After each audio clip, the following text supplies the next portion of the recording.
నంద్యాల జిల్లా నంద్యాల పట్టణంలోని municipal town hall నందు నంది విజ్ఞాన కేంద్రం ఆధ్వర్యంలో మున్సిపల్ టౌన్ హాల్ నందు నేటి నుండి 2 రోజుల పాటుగా నంది బాలోత్సవ వేడుకలు నిర్వహించడం జరుగుతున్నది। ఈ కార్యక్రమానికి ముఖ్య అతిథులుగా నంద్యాల జిల్లా విద్యాశాఖ అధికారి జనార్దన్ రెడ్డి హాజరయ్యారు। ఈ కార్యక్రమంలో నంద్యాల పట్టణంలోని అన్ని పాఠశాలల నుండి విద్యార్థులు నిర్వాహకులు ఏర్పాటు చేసిన 54 అంశాల్లో పోటీల్లో పాల్గొనడం జరుగుతున్నది। విద్యార్థులలో శాస్త్రీయ దృక్పథం సృజనాత్మకత అలవడేందుకు ఈ కార్యక్రమాలను నిర్వహిస్తున్నట్లు కన్వీనర్ మౌలాలి తెలిపారు। ఇటువంటి కార్యక్రమాలను నిర్వహించడం అభినందనీయమని విద్యార్థులకు విద్యతో పాటుగా సాంస్కృతిక విజ్ఞానపరమైన కార్యక్రమాలలో పాల్గొనడం వారికి ఉత్సాహాన్ని పెంపొందుతుందని డిఈఓ పేర్కొన్నారు।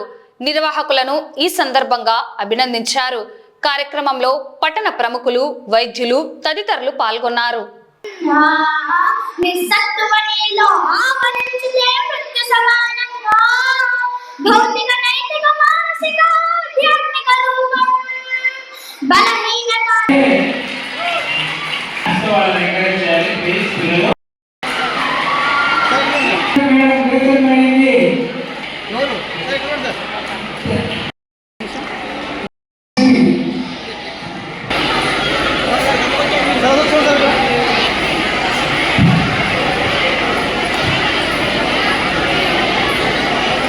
నా పేరు రాకేష్ రెడ్డి జూపల్లె। నేను గత 22 సంవత్సరాలుగా నంద్యాలలో మధు చిన్నపిల్లల హాస్పిటల్ నడుపుతూ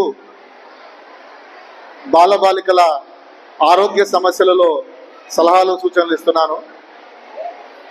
ఒక డాక్టర్ నాకు ఈరోజు పిల్లల యొక్క ఆనందంలోన, పిల్లల యొక్క కేరింతల్లోన, పిల్లల యొక్క టాలెంట్ సెర్చ్ జరిగే ఈ కార్యక్రమాల్లో పాల్పంచుకునే అవకాశం ఇచ్చిన నంది బాలోత్సవ నిర్వాహకులందరికీ కూడా నేను మనస్ఫూర్తిగా నా కృతజ్ఞతలు తెలుపుకుంటున్నాను।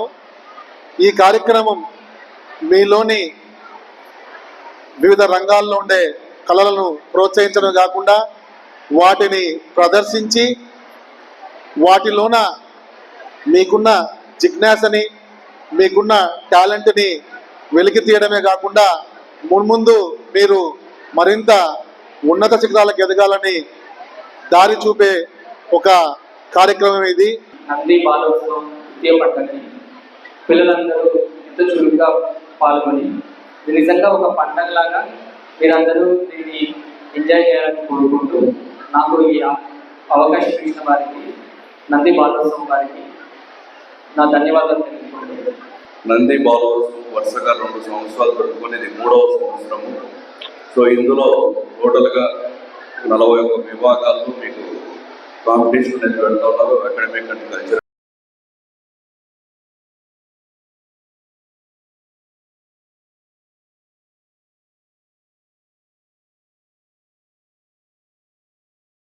సో ఈ కార్యక్రమంలో అందరూ పాల్గొని మంచిగా మీకున్న అకాడమిక్ పరంగా కానీ స్కిల్స్, అదేవిధంగా కల్చరల్ డ్యాన్స్, మ్యూజిక్ వీటిలో కూడా మీరు ఈ యాక్టివిటీస్లో పాల్గొనాలని చెప్పి కోరుకుంటున్నాను। ఇలాంటి ఒక కార్యక్రమం 3వ వార్షికోత్సవం జరుపుకున్నందుకు చాలా ఆనందకరంగా ఉంది। ఇలాంటి ఒక పోటీ ప్రపంచంలో పిల్లలలో చాలా ఒత్తిడి ఉంటుంది। అలాంటి ఒత్తిడిని తగ్గించడానికి, ఇలా వాళ్ళ వివిధ రకాల ప్రతిభను బయట వెలిగించడానికి ఈ కార్యక్రమం బాగా ఉపయోగపడుతుందని అనిపిస్తుంది।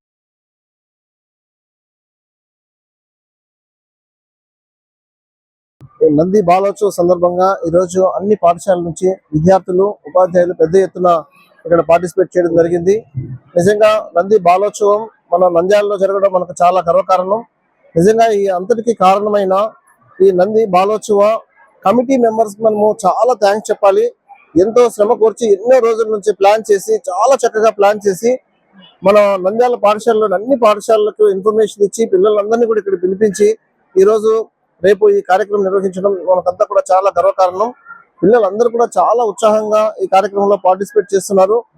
గత 2 ఏళ్ల నుండి ఇక్కడ నిర్వహిస్తున్న నంద్యాల జిల్లాలో నంది విజ్ఞాన కేంద్రం ఆధ్వర్యంలో ఈ నంది బాలోత్సవాలు అనేటి పిల్లలలో ఉన్న సృజనాత్మకతను వెలికి తీయడం కోసం, వాళ్ళ ఒక సైంటిఫిక్ గా ఆలోచనను పెంపొందించడం కోసం ఈ నంది బాలోత్సవాలు నిర్వహిస్తున్నాం.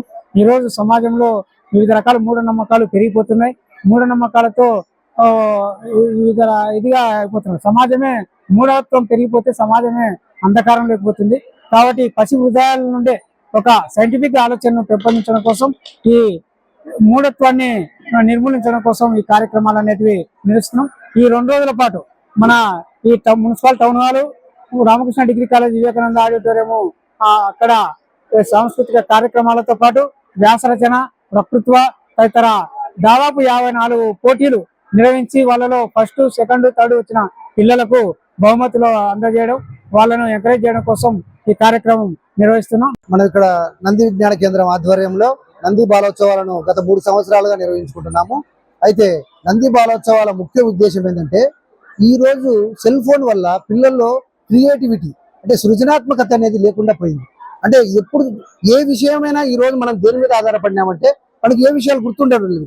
ప్రతిదీ సెల్ పైనే ఆధారపడి ఉన్నాం. కనీసం అంటే 2 ఫోన్ నెంబర్లు కూడా మనం చెప్పలేం. కాబట్టి ఇలాంటి పరిస్థితుల్లో మనము ఒక యంత్రాలపై, ఒక టెక్నాలజీపై మనిషి మెదడు దానిపై ఆధారపడితే ఇంకా భవిష్యత్తులో అనేది దాని జీన్స్ ప్రకారం కూడా ఆ జీన్స్ నశించిపోయి ఈ విధంగా ఇతరులపై ఆధారపడే విధంగా మన విద్యార్థులు తయారవుతారు.